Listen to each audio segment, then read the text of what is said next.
Todas as segundas, às 18 horas e aos domingos, às 8 horas da manhã, aqui na Rádio Comunidade, você tem um encontro marcado com a doutrina espírita, o Centro Espírita Friburguense no ar. O ensinamento dos espíritos superiores através das palestras realizadas no Centro Espírita Friburguense, trazendo até você a codificação de Allan Kardec. Todas as segundas, às 18 horas e aos domingos, às 8 horas da manhã, o Centro Espírita Friburguense no ar.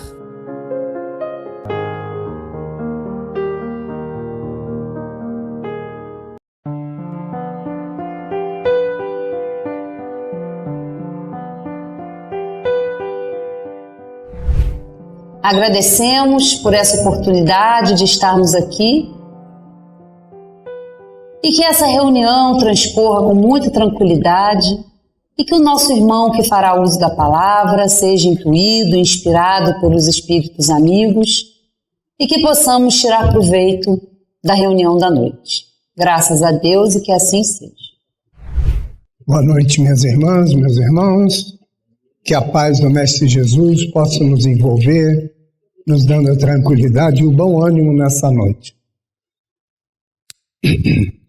Para nós fazermos uma reflexão a respeito da passagem de Jesus, né, há 2000 e poucos anos atrás, eu trouxe hoje Mateus 11, que relata assim, algumas coisas assim do dia a dia de Jesus, né? Quando a gente lê que ele vai primeiro, faz uma reunião com os discípulos, conversa, como se normalmente faz, né? Para preparar o ambiente, preparar as pessoas, e depois ele vai então para fazer aquelas visitas às diversas cidades ali, em torno da onde eles estavam. A gente vai perceber que nesse relato de Mateus, muitas coisas parecem familiares, não porque a gente lembre de quando nós estivemos aqui naquela época, que certamente muitos de nós estiveram lá, mas porque parece os dias de hoje. Então, uma das primeiras coisas que a gente vai ver é a questão da confirmação, ou para que as pessoas tivessem a certeza de que Jesus era o Messias. Porque havia já desde muito tempo antes profetas que falavam a respeito do Messias que viria. E os judeus, até nos dias atuais, eles se ligam muito nessas profecias, nessas coisas que eram faladas e passadas de geração em geração. Eles, então, havia uma dificuldade grande de aceitar que Jesus era o Messias. João Batista tinha o papel de precursor de Jesus para preparar o início do trabalho dele. E justamente João Batista e Jesus, vamos dizer assim, estiveram juntos por ocasião do batismo, né? E o batismo era um modo que João Batista começou a difundir para que as pessoas ficassem, vamos dizer assim, conscientizadas através de um ato físico, né? Uma cerimônia, vamos dizer assim, ficassem conscientizadas dessa mudança, da vontade de mudar também, né? Eles, através do batismo, naquela época, mostravam a vontade de mudar, às vezes até de romper com as tradições, mas enfim, de qualquer maneira, Jesus vai também nesse momento para que fosse também cumprida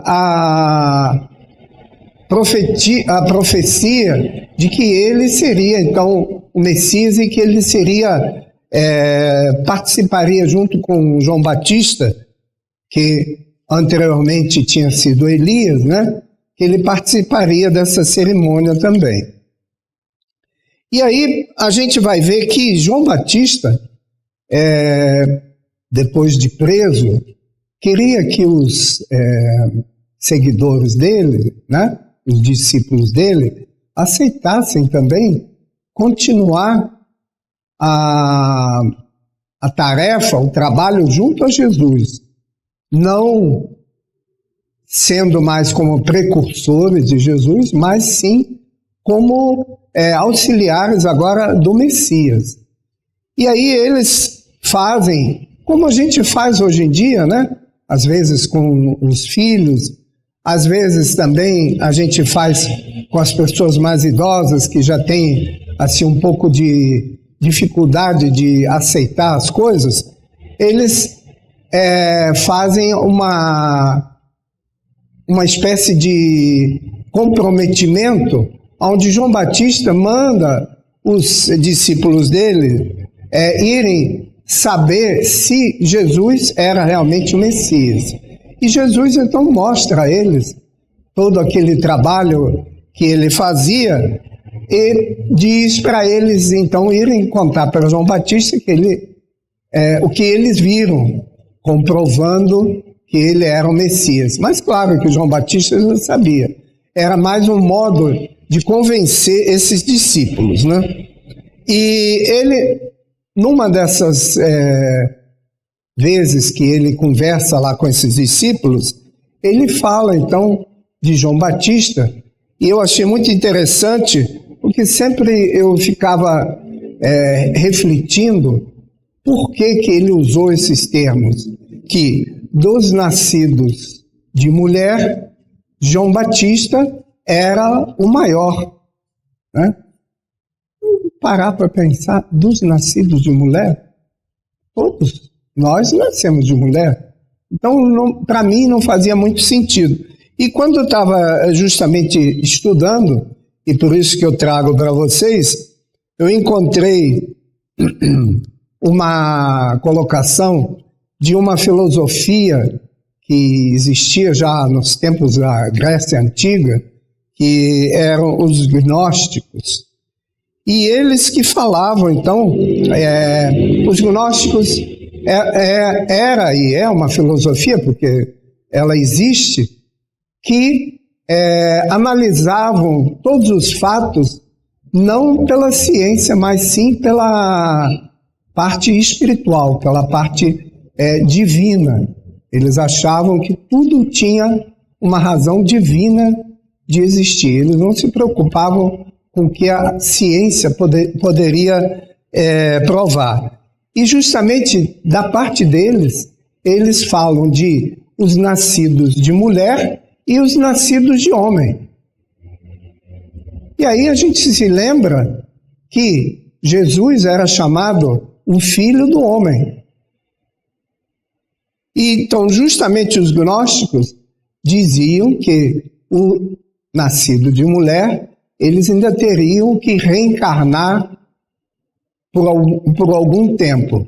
E os nascidos de homem já teriam vencido essa etapa de reencarnações e só encarnariam por algum motivo que eles escolhessem, que é o caso de Jesus. Então eu achei muito interessante essa, vamos dizer assim, essa dúvida que eu tinha e queria então trazer esse detalhe a respeito disso, nascido de mulher e nascido de homem. Jesus, então, numa dessas explicações que ele dá lá para os discípulos de João Batista, ele fala assim: trata-se de uma geração de espíritos, se referindo aos espíritos aos quais ele se dirigia, né? De uma geração de espíritos insensatos e imaturos, que demonstram apego excessivo às coisas transitórias da reencarnação, muito semelhantes a crianças mal-humoradas que se negassem a participar de todos os brinquedos que se lhe propõem. Então, por que ele disse isso? Porque os judeus negavam todas as ofertas divinas, tanto a penitência de João como a condescendência de Jesus. E João levava uma vida bem austera para justamente marcar essa mudança naquele modo de vida dos judeus. E Jesus levava uma vida de condescendência, quando a gente imagina, né, que ele foi comer na casa do Zaqueu, que era um cara que não era bem visto por ser coletor de impostos. Ele convidou uma prostituta para fazer parte do, vamos dizer assim, do trabalho que eles faziam. Então a gente vê que tinha assim essa condescendência que os judeus também não aceitavam, né? Mas por que esse início que eu estou trazendo para vocês? Porque nós temos ainda uma dificuldade muito grande, e Paulo, já na carta aos Coríntios, ele fala de que nós precisamos, ele escreve aqui, e se alguém cuida de saber alguma coisa, ainda não sabe como convém saber. Ou seja, nós temos ainda muita dificuldade de entender aquilo que a gente ouve ou aquilo que a gente lê, e saber se aquilo que a gente ouve ou lê se convém, por exemplo, nos dias atuais, né, a divulgar. A gente não criou ainda o hábito de refletir a respeito das coisas que a gente ouve ou lê antes de divulgar.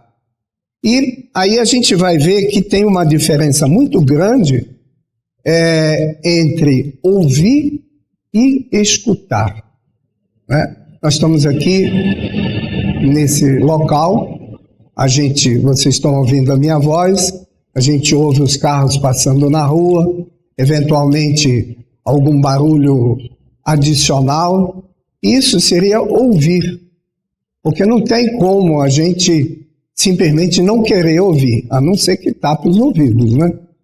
Mas escutar é justamente prestar atenção naquilo que a gente ouve. E quando a gente vai perceber que esse escutar é uma coisa muito seletiva. Por isso que tem essas colocações aqui, os ouvidos que apenas registram sons, ouvidos que se prendem a noticiários escandalosos, ouvidos que se dedicam a boatos perturbadores, ouvidos de propostas inferiores, ouvidos simplesmente consagrados à convenção, ouvidos de festa, ouvidos de mexericos, ouvidos de pessimismo, ouvidos decolar as paredes e ouvidos de complicar. Ouvidos de colar a parede, quer dizer, aquele ouvido, né, que ouve coisas que não deveria, tenta ouvir coisas que não deveria ouvir. E ouvidos de complicar. Então, esses são os ouvidos que a gente tem. E por que a gente tem esse ouvido? Porque a gente, em vez de analisar as coisas que se ouve, a gente já passa adiante. Esse é o grande problema que se vive nos momentos atuais, né? Com a mídia toda que está ao alcance da nossa mão ou dos nossos dedos, né? E isso aí, então, essa diferença de ouvir e escutar é muito importante. Também para a gente poder entender certas coisas que Jesus deixou como legado para nós. Porque justamente a nossa vida deveria ser hoje, nos tempos atuais, para que a gente pudesse viver melhor, para a gente pudesse encontrar um equilíbrio, procurar prestar atenção naquilo que Jesus deixou como legado para nós, que são justamente as palavras do Evangelho, né? Que são um modo de a gente poder viver melhor, mais tranquilos. Então, a gente vai ver aqui que saber como convém, tá? Ainda existe uma grande responsabilidade com relação àqueles que têm mais conhecimento, que influenciam as pessoas pouco instruídas ou se deixam levar pelas aparências ou belas palavras. Hoje em dia nós temos aí uma quantidade enorme de pessoas que se chama aí, apesar do português existir uma palavra equivalente, mas chamam de influencer, que é uma palavra inglesa, mas na verdade são pessoas que se dedicam a influenciar outras pessoas através da mídia e ganham bem para isso, porque eles influenciam, por exemplo, dentro da moda, ou influenciam em passeios e as mais variadas coisas. E nem sempre essa influência, ela é uma influência positiva. Nem sempre é uma influência que vai ajudar as pessoas. E então, nesse momento, essas pessoas que têm ao seu alcance recursos que poderiam usar, eu não digo que não poderiam influenciar a respeito da moda, mas poderiam influenciar a respeito da moda, dando uma conotação de que dentro das possibilidades de cada um, né? Porque aí as pessoas acham que coisas que não são importantes acabam sendo importantes. E o mais importante para nós, o que é? É usar um tênis de marca, ou seria talvez a gente ter uma consciência tranquila e por praticar o bem? Então essas coisas é que muitas vezes confundem a quem ouve, a quem segue essas pessoas, né? Então, continuando aqui, que muitas vezes as pessoas também se deixam levar, por exemplo, né? A minha opinião pessoal é que quando a gente vem aqui para falar a respeito de algum tema, o objetivo não é influenciar vocês a aceitarem o que eu estou falando. O objetivo de vir aqui é despertar a atenção de vocês para que vocês vão buscar no mesmo local onde eu busquei as informações e façam a sua opinião. Aquilo que vocês podem entender daquilo que vocês vão ler. Mas tem muita gente que não procura esse tipo de influência. Procura influência de, vamos dizer assim, anestesiar a vontade das pessoas que ouvem. Ou seja, a pessoa vai achar que aquilo que está sendo falado é o correto e não existe nada mais importante do que aquilo. E realmente vai acontecer que essa pessoa que imagina isso pode ter grandes decepções, né? Como acontece muito, né? Porque a doutrina espírita é uma coisa espetacular, mas os espíritas nem todos são espetaculares, né? Tem espíritas e tem espíritas. Então, a fonte é que deveria ser sempre o local onde a gente vai buscar a informação, mesmo porque cada um de nós é um ser diferente. Cada um de nós tem uma caminhada diferente para chegar até aqui hoje, né? Então passou por experiências diferentes, passou por necessidades diferentes. Então, ao ler uma determinada coisa, vai adaptar a sua experiência de vida àquilo que vai ler, né? Então temos ainda a necessidade muito grande de aprender a escutar. Escutar, no caso, não só com o ouvido, mas também quando a gente lê, né? Para que a gente possa, daquele conteúdo que está sendo passado para nós, a gente realmente aproveitar aquilo que é positivo. Então, do mesmo modo como existe a fé raciocinada, o escutar deveria ser um escutar raciocinado. E nesse ponto, a gente vai chegar aos pobres de espírito, porque isso aí já vai ser a contrapartida desse escutar. Porque muitos de nós temos uma opinião formada a respeito de alguma coisa e nós nos fechamos a alguma informação nova. Não só a respeito da religião, mas de maneira geral. Então, a gente pode perguntar, por exemplo, a uma pessoa assim: você leu o livro tal? Não li, mas não gostei. Então, muitos de nós fazemos isso.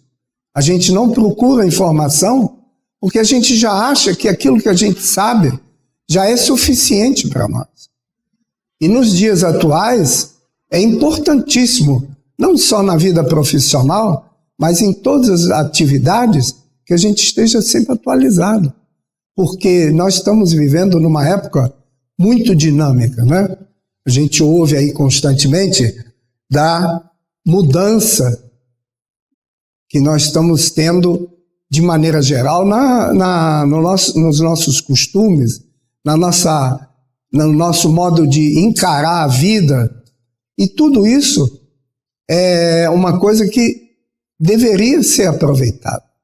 Porque é muito importante que nós possamos olhar para as informações e pelo menos refletir a respeito daquilo que a gente ouve ou que a gente lê. E imaginar, será que isso não poderia ser adaptado às minhas necessidades? Então, o pobre de espírito, quando Jesus fala, né, bem-aventurados os pobres de espírito, na verdade não tem nada a ver com alguém que não tenha recursos materiais. Tem a ver com pessoas que ainda têm espaço para aprender. Se a gente for imaginar, né, que o nosso cérebro, que é uma coisa, um equipamento espetacular, e a gente usa talvez 10 ou 15% dele, vê quanto espaço ainda tem para a gente armazenar. E se a gente for imaginar como espírita, que todos os conhecimentos que a gente adquire são armazenados em uma outra instância, porque eles vão contribuir para que nós, como seres imortais, possamos evoluir, então a gente vai ver que é muito importante a gente estar constantemente se atualizando ou procurando informações, não só procurando informações, mas refletindo se essas informações realmente vão ser positivas para o nosso crescimento. Nosso crescimento intelectual, não. Nós estamos falando do nosso crescimento moral. Porque isso é que vai restar para nós como seres imortais, para nós podermos crescer e nos melhorarmos constantemente. Então, a gente vai ver que no Evangelho segundo o Espiritismo, no capítulo 7, o título é assim: Bem-aventurados os pobres de espíritos. E o subtítulo que a gente vai analisar é Mistérios ocultos aos doutos e aos prudentes.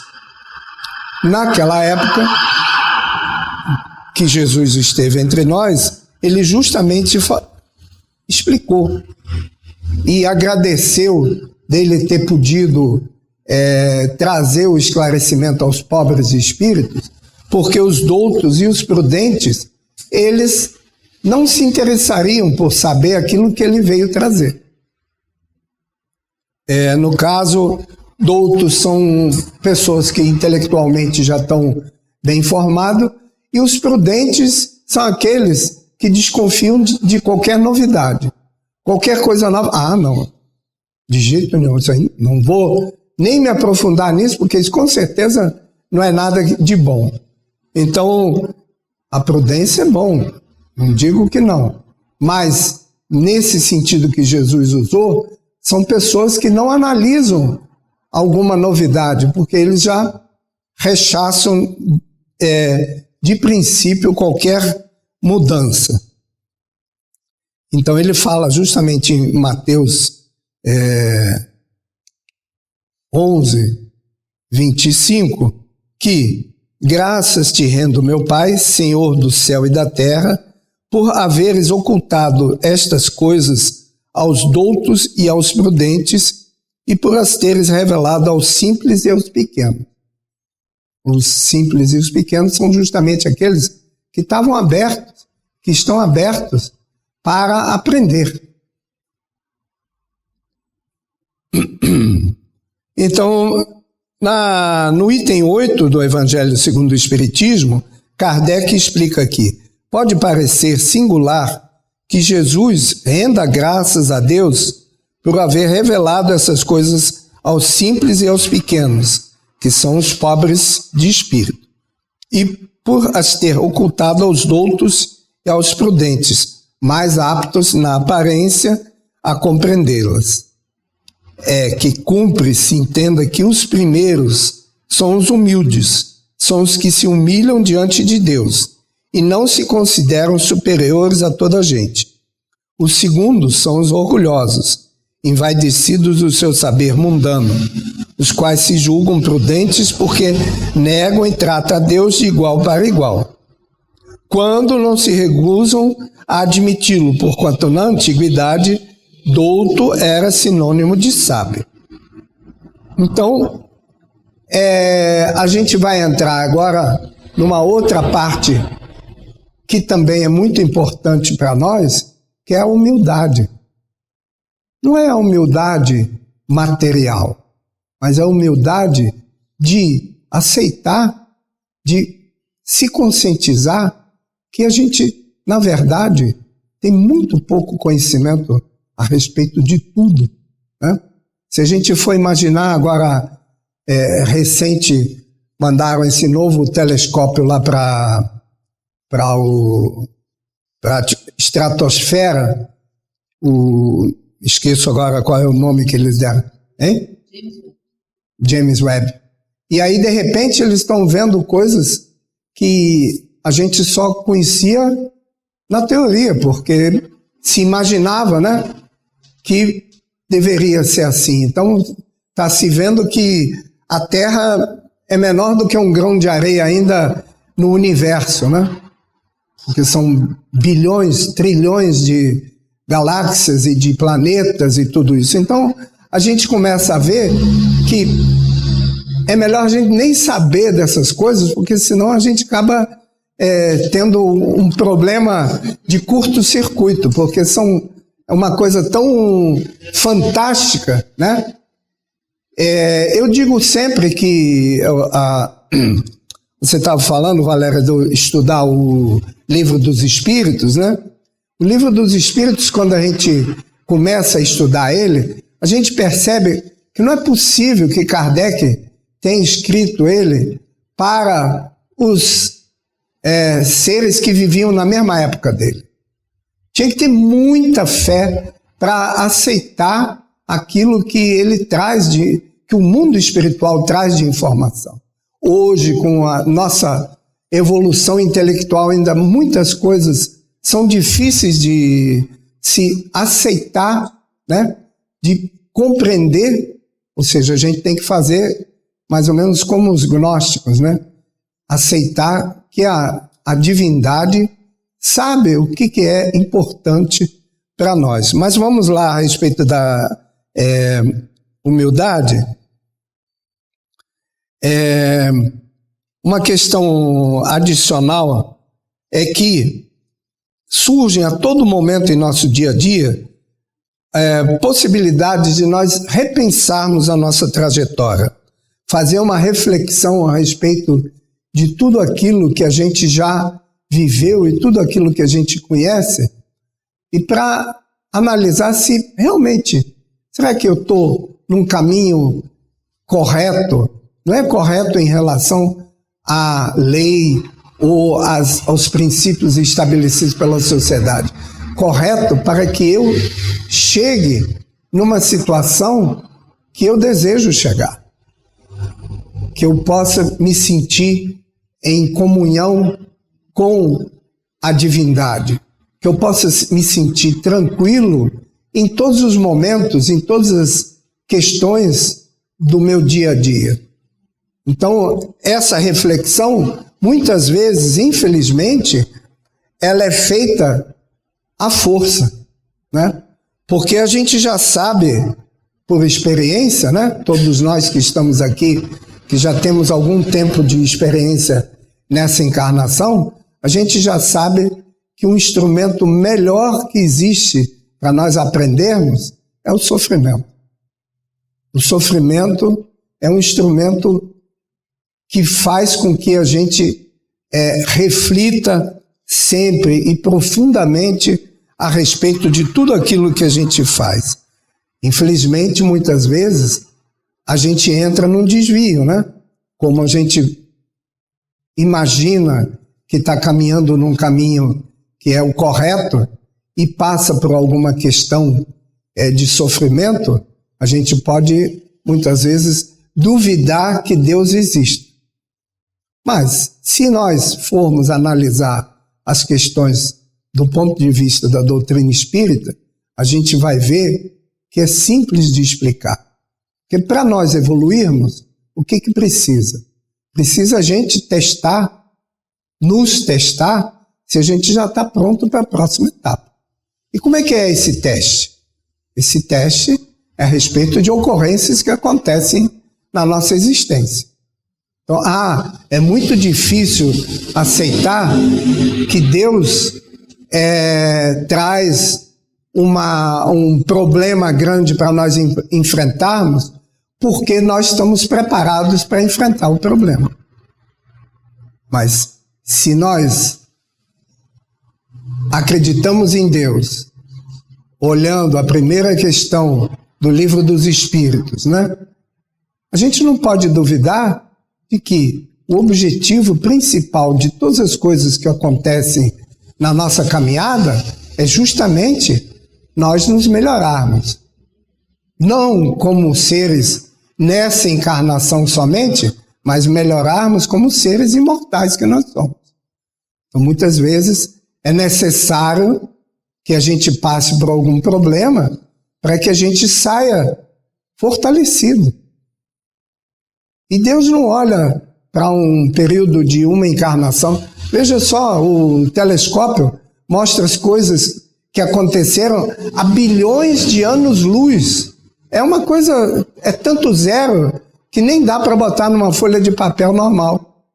Então, Deus não olha para a nossa existência como sendo uma existência de uma encarnação, 2 encarnações, 1000 anos, 5.000 anos. Não, Ele olha para a nossa existência até que a gente chegue naquele ponto como o nosso Mestre Jesus.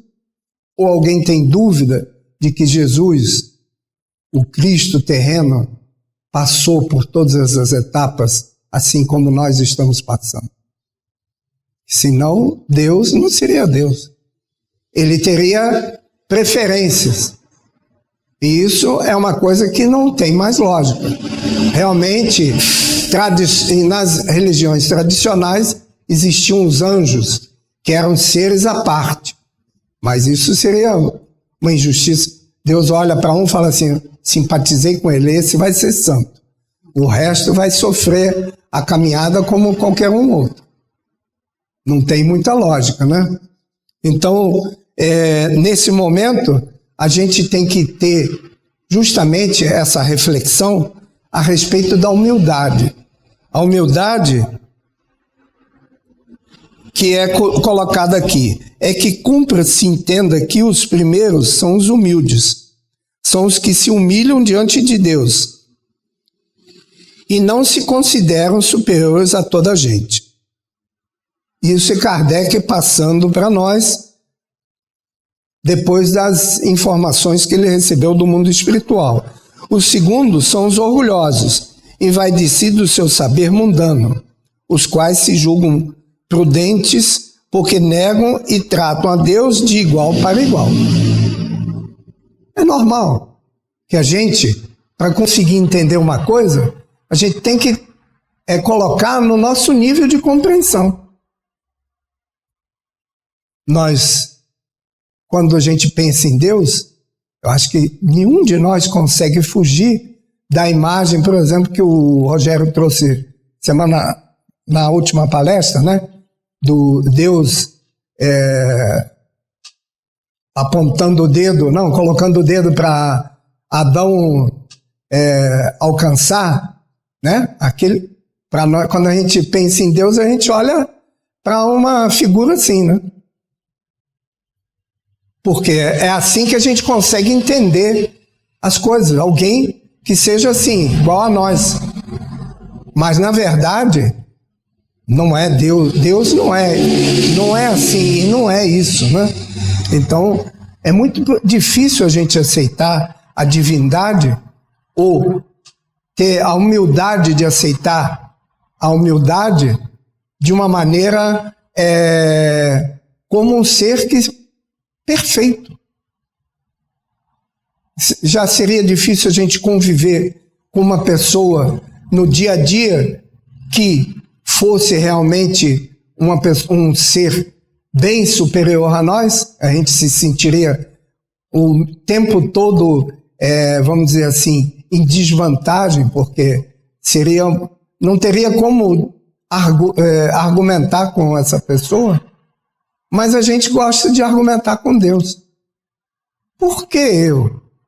Por que eu tenho que sofrer? Né? Então é muito difícil para nós entendermos isso.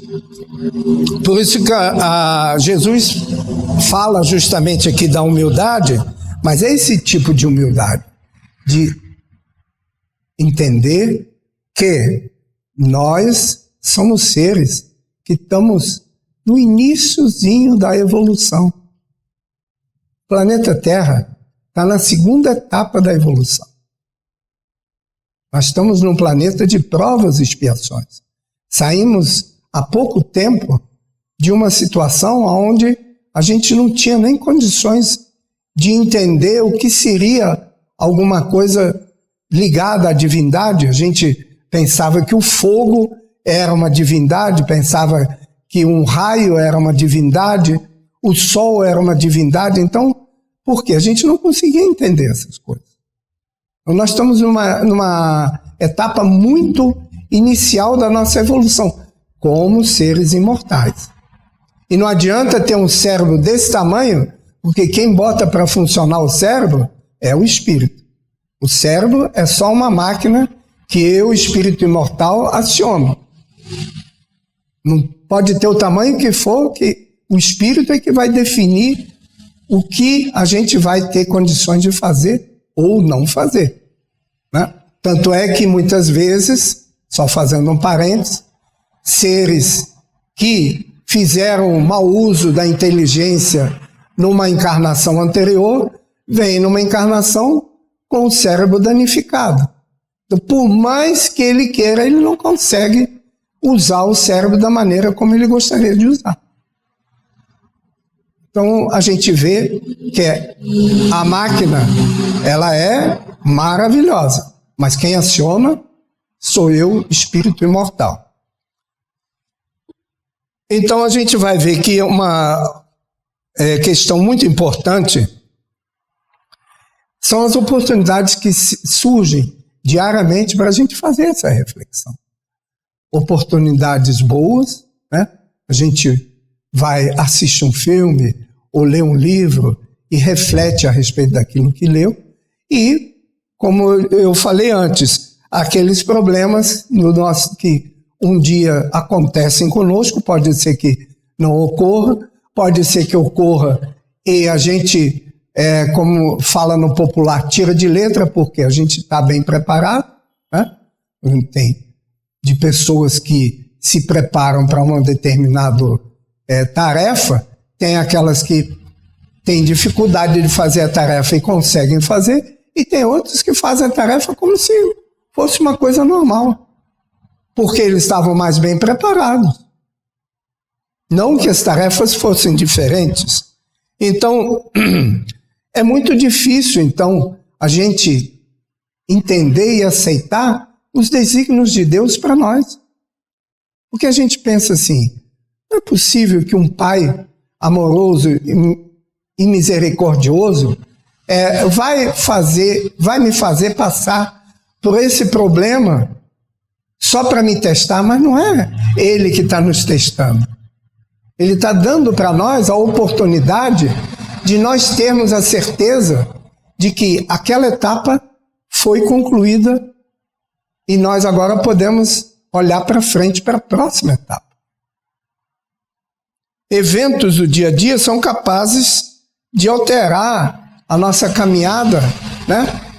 Quantas vezes acontecem coisas conosco e de repente a gente olha, caramba, 5 minutos atrás eu ainda estava fazendo isso e agora estou passando por esse problema, ou estou em tal lugar, porque as coisas acontecem para nosso entendimento de maneira muito rápida. Mas existe, e isso é muito importante que a gente tenha em mente, todo um planejamento para isso. Nada acontece por acaso. Isso é um princípio da doutrina espírita. Nada acontece por acaso. Mas não vamos procurar os acontecimentos em encarnação passada, em coisas que eu fiz de errado. Não. Tudo é regido por uma lei muito simples. A lei de causa e efeito. Muito difícil da gente aceitar. Porque se a pessoa, por exemplo, na quarta-feira que costuma ter jogo de futebol, né? Assiste o futebol e fala assim, vai terminar 10 e pouco, aí tem prorrogação, tem disputa de pênalti, vai dormir meia-noite. No dia seguinte, acorda atrasado, chega no trabalho, vai falar com o patrão o que fez. Não tem coragem de falar. Inventa que o ônibus passou antes da hora, furou o pneu do carro, teve um engarrafamento, um monte de coisa. Então a gente vê que é causa e consequência. A gente mesmo escolheu uma coisa e tem que assumir as consequências. Se foi a primeira vez, talvez o patrão esteja de bom humor e não penalize a gente. Mas pode ser que o patrão já estava por aqui com a gente, só por causa disso eu fui demitido. Causa e consequência. Então os eventos na nossa vida, eles são sempre assim. Não existe nada que não seja regido pela lei, que aliás é uma lei universal. E aí a gente vai ver que nesses momentos de dificuldade, a gente gostaria de alguém que pudesse nos acolher, né? Que pudesse nos dar um consolo, ou pudesse nos dar uma força para que a gente possa passar por aqueles momentos que, mesmo que a gente tenha provocado tudo aquilo, mas a gente, com aquela experiência, a gente vai aprender alguma coisa. Então a gente gostaria de ter. O problema todo é que a gente só lembra, né, disso que Jesus também deixou falado em Mateus: vinde a mim todos os que estáis cansados e sobrecarregados, e eu vos aliviarei. A gente só lembra dele nessas horas. A gente só lembra disso nessas horas da dificuldade. E no caso, por exemplo, da gente resolver fazer alguma coisa, por que a gente não faria uma prece e consultaria o nosso íntimo: será que eu devo fazer isso mesmo? Quais seriam as consequências? Ou será que não é melhor, né, eu ouvir o meu íntimo, ou aquele companheiro nosso, anjo da guarda, o nosso espírito protetor, que vai, de repente, nos aconselhar de maneira isenta, para que a gente evite de fazer alguma coisa e tenha que sofrer as consequências? Então, existe um hábito que é tão saudável como lavar as mãos e tomar banho, mas escovar os dentes também, que é fazer prece. Em todas as ocasiões, em todos os momentos, quando surgem dúvidas, ou mesmo que a gente tenha se preparado bem para alguma tarefa, por que não fazer uma prece antes? Pedir que a gente tenha equilíbrio e tranquilidade para fazer a tarefa. Não é, não tive tempo de estudar, mas dá uma mãozinha aí para ver se eu acerto as questões para passar. Ou então, na hora de fazer a prova do Detran, segura aí para ver se eu consigo passar. Não é isso. Estou falando em termos de a gente ter um equilíbrio, uma tranquilidade para fazer aquilo que a gente sabe fazer. Mas não é o fato da gente saber fazer que a gente pode prescindir de uma ajuda adicional,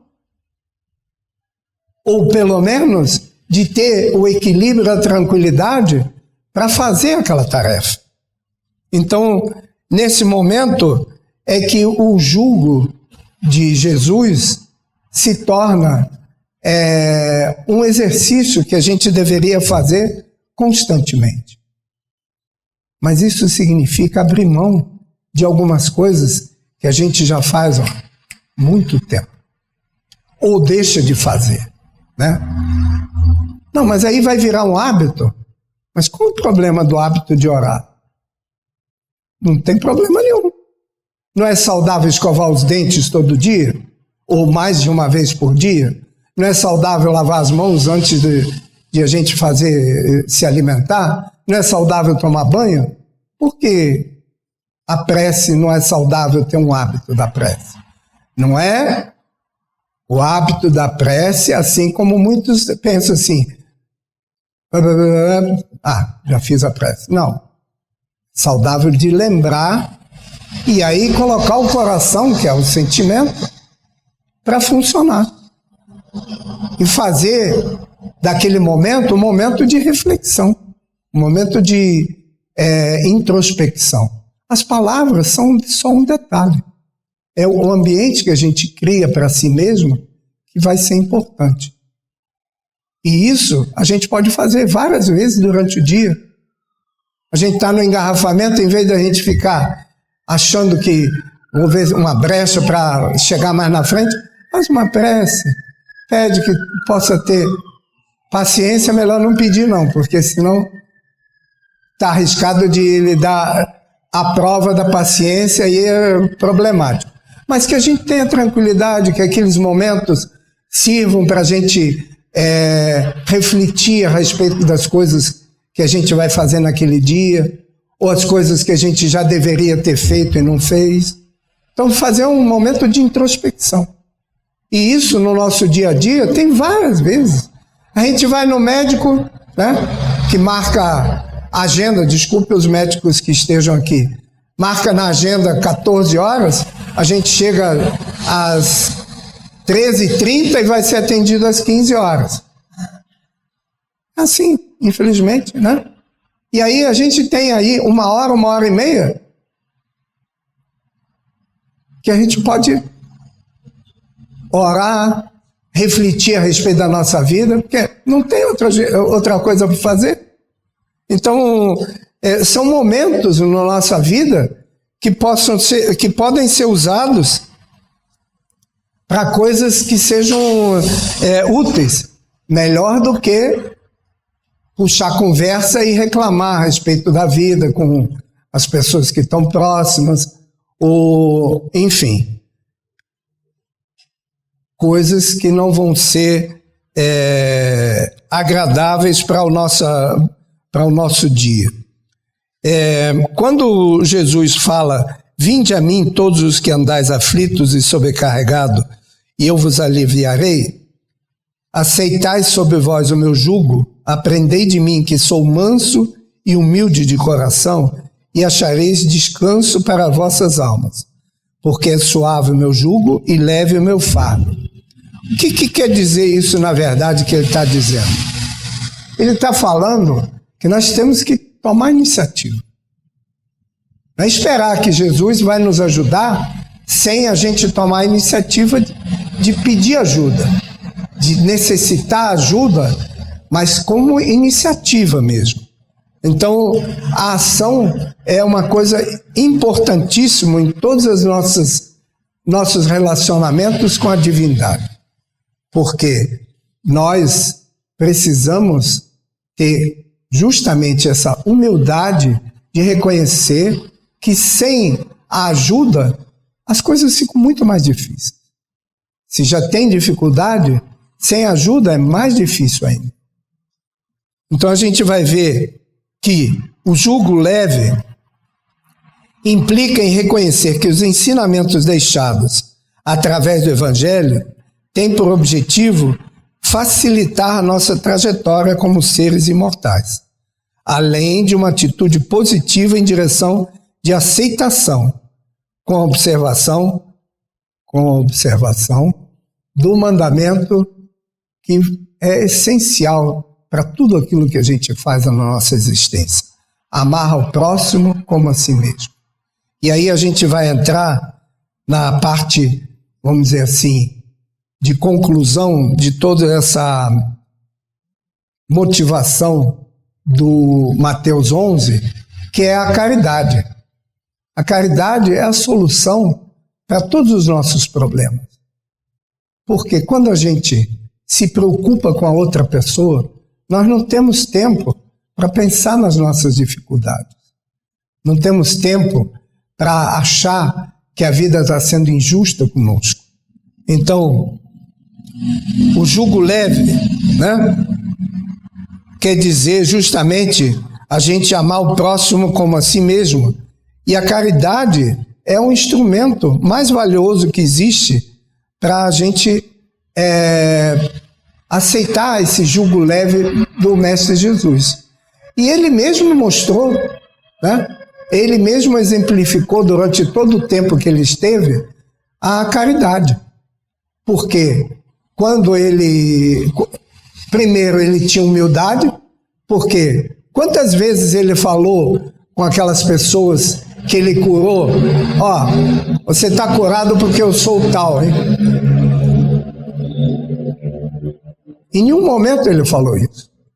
Esses dias mesmo eu estava vendo um pedacinho do filme, né, dos Escolhidos, aquela cena onde a mulher toca na veste de Jesus e o sangramento dela para, né? E ele poderia ter falado para ela: não, eu sou tão poderoso que só tocou na minha veste, você ficou curado. E o que ele fala com ela? Que a fé dela é que curou ela. E ele estava já a caminho com um outro que tinha mais fé ainda do que ela, que falou que ele não precisava nem ir lá para curar o serviçal dele, não. Ele falou: eu estou acostumado com isso, você pode mandar os seus comandados lá e eu tenho certeza que ele vai ficar curado. Então, a gente vê que como é importante a fé nesses casos todos. Mas o exemplo maior é a humildade. Apesar de todo o potencial que ele tinha, em nenhum momento ele tirou o mérito daquele que foi a ele. Porque isso aí é que é: vinde a mim e o meu fardo é leve.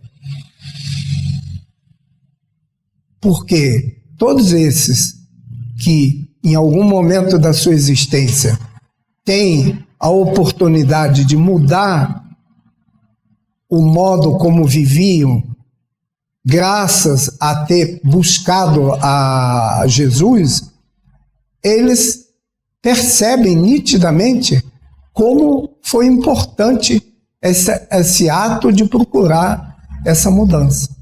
Não naquelas horas de desespero, somente não. Claro que na hora de desespero a gente vai, né? Tanto é que muitas pessoas aprenderam em criança a rezar com a avó, depois passam 50 anos sem se preocupar com nada, e na hora que dá o desespero se lembra direitinho da prece que aprendeu com a avó quando era criança. Porque o desespero, ou seja, o sofrimento, é um remédio eficaz para fazer a gente mudar. Mas a gente, para encerrar, eu gostaria de deixar para vocês o seguinte: o crente escuta o apelo do Mestre, anotando abençoadas consolações. O doutrinador repete para comunicar vibrações de conforto espiritual aos ouvintes. Todos ouvem as palavras do Cristo. Contudo, se é fácil ouvir e repetir o vinde a mim do Senhor, quão difícil é ir para ele. Em suma, é muito doce escutar o vinde a mim. Entretanto, para falar a verdade, já consegues ir? Muita paz a todos.